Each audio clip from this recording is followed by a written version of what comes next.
Welcome back. I'm Vanessa with The Buzz, and we're all missing Chuck here. I know we have this is a full milk carton. Looking for Chuck there, wondering where he's at, but not missing him too much because now I get to have some fun while he's gone. I've got my good friend Crystal Ravenwolf here. How are you, Crystal? I'm great. How are you today, Vanessa? Good. Thank you. So glad to have you here. Excited, and we're going to be doing something fun. First, I want to just ask you: is there anything that you'd like to share? I know you had your event on Saturday. How did that go? Yes, that was amazing. The second Saturday of every month, I give a lecture and guided meditation at the Cosmic Corral on Irwin Street in Hanford, California. And this month we did animal totems versus animal spirit guides, which was really fun. We had about 20 people there, and it was a really nice time. So what does that mean for the people out there who don't understand what a spirit guide is, an animal spirit guide? Well, animal totem is something that you're born with. Mm-hmm. So it's with you your whole life, and it's not an outside spirit. It's actually aspects of your personality. The reasons why you do the things you do, act the way you do, believe the way you do, react to things the way that you do, can have to do with your animal totems as a whole.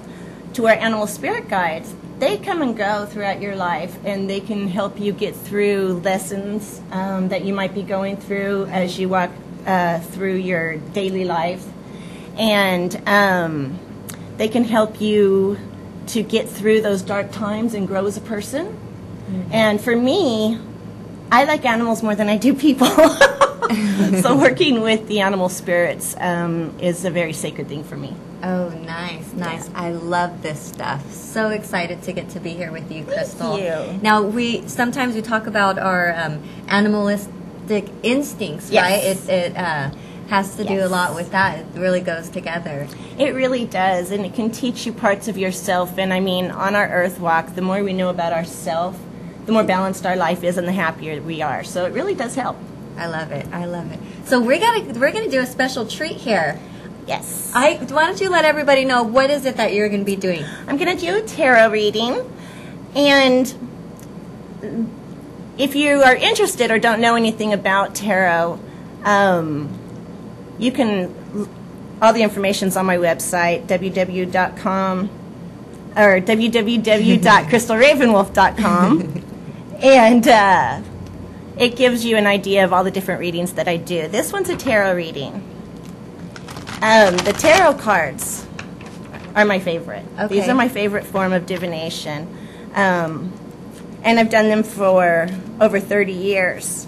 So there's two arcanas in the tarot deck. There's the minor arcana and the major arcana. And I like to look at the major arcana as the fool's journey, which is something that we go through in our life over and over and over and over again. And the more you get to know the major arcana and each card in it, the more you'll be able to decipher what part of that cycle you're in right now in your life, and it can really help you get through situations that you're in, especially if they're trying times and you need a little bit of help. Right. And that's kind of what a tarot reading will offer you, is guidance. Right. I cannot tell the future. Nobody can.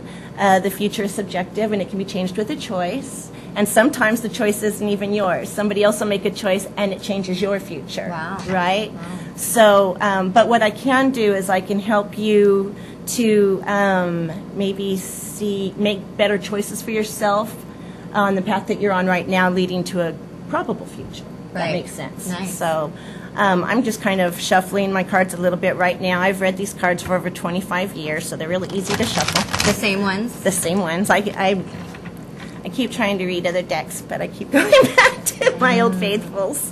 They speak to me. Now I'm going to have you shuffle them. Okay. You don't have to ask me any questions. I prefer you not to, because the way that I do a reading is I tell your story. And if you ask a question, it kind of taints the reading. Okay, no questions. So I'm going to have you just think about whatever you want the cards to tell you while you're shuffling them. Oh, wow. Okay.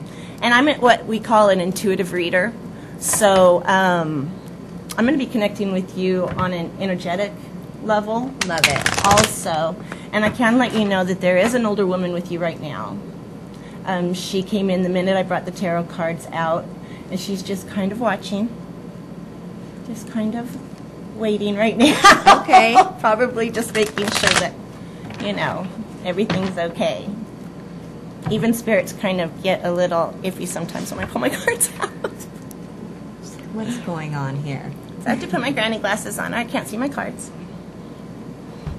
I'm excited. Okay. So I'm just going to do a light reading for you today because normally a reading will last an hour. Oh, wow. Yes. It's a lot of information. It really is a lot of take in. information. Wow.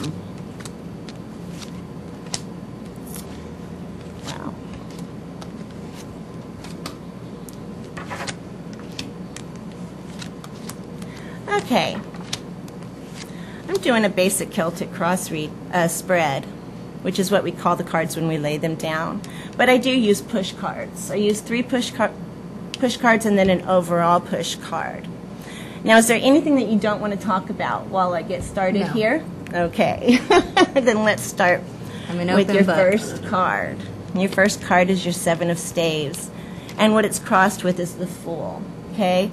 And staves, or wands in other decks, that is got it corresponds with the element of fire, okay, which is creation, okay, showing that you're a very creative person, and you look at things in a very passionate manner, right? There's no halfway with you. You either love it or you hate it. Right. And with the Fool, what that tells me is that you like to jump into things without really kind of finding out everything first. Yeah. You don't even put your toes in the pond. You just jump right All in. Go big or go home, right? Your King of Swords here in your today time, swords being connected with the element of air, which is not only knowledge and ideas, but it's also challenges that you can have in your life, right? For you spend a lot of time in your head. Like a hamster on a wheel, going round and round and round and round, but not really getting anywhere, right? It's really important for you to also slow down a little bit and get out of your head a little bit, okay? You have to put action behind thoughts, or else they're just thoughts. If you put some action behind each and every one of them, then they become goals, right? Then you move forward, okay? And just like air, you need constant movement. Movement is extremely healing in past mistakes that we've made, helping us to see things in a clearer manner. And a lot of times you will overthink things instead of, and not in the planning process. You'll jump right in the planning process. But then you'll overthink things and you'll come up with the beginning and the middle and the end of a story that hasn't happened yet and be all freaked out over it, right? So don't do that. That's not a good thing. Okay, allow life to happen, okay, and don't overanalyze anything. And I love your go-to attitude. You'll want to keep that. But it always is nice just to make sure that it's something that you are going to be able to follow through with, right? Because following through would be a really big thing for you. Yes. To start doing. Okay. Success is in the follow-up. Yes. So you have a High Priestess in your past card, okay?